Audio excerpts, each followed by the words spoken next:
एक बार जब सम्य शिखर की यात्रा करने के बाद में जब मैं फिर से मुनि महाराज बन करके इलाहाबाद की तरफ आया था, तो इलाहाबाद की बात बता रहा हूं आपको।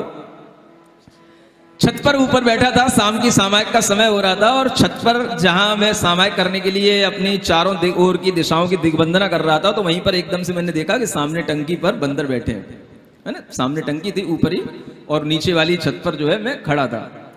और जैसे ही मैंने पिछी ऐसे करी, अपनी वंदना करी, तो वो मेरे पे देखने लगा। मैंने भी थोड़ा सा देखा तो खुखियाने लगा। तो मुझे याद आया कि ये पहले भी मेरे को काट चुका है, हो सकता है अभी फिर तैयारी कर रहा हो, कोई बात नहीं।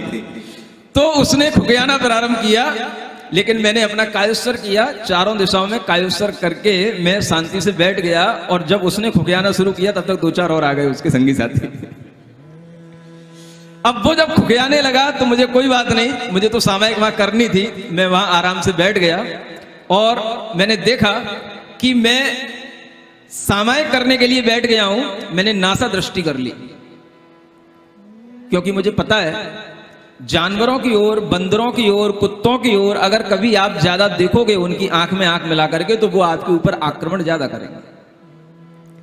हम वहां पर बैठ गए, लेकिन फिर भी उन बंदरों को ऐसा लगा कि ये मेरे लिए कुछ कर रहा होगा, तभी उन्होंने खुखियाना शुरू किया। क्योंकि उन्होंने पिच्छी देखी, पिच्छी हर किसी को देखने को नहीं मिलती है, और कई बार जानवर पिच्छी को देख करके ही थोड़े से बिगड़ से जाते हैं।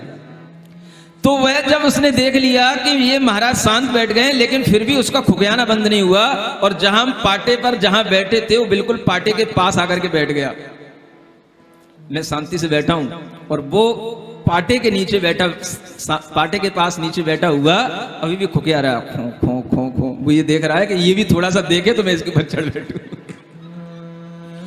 समझ आ रहा है? जब मुझे लगा कि ये मेरी नासा दृष्टि से भी दिखाई दे रहा है, तो फिर मैंने आंखें और बंद कर ली।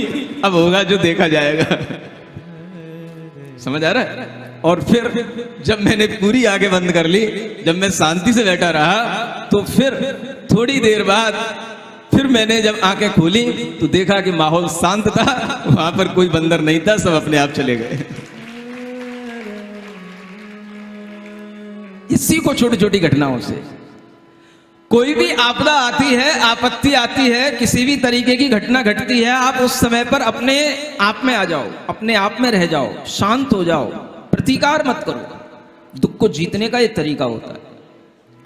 आप अगर किसी भी चीज पर बार बार रिएक्ट करोगे, बार बार उस चीज को फेस करने के लिए उसी से लड़ोगे, झगड़ोगे, उसी पे अपनी एनर्जी लगाओगे, तो आप परेशान हो जाओगे।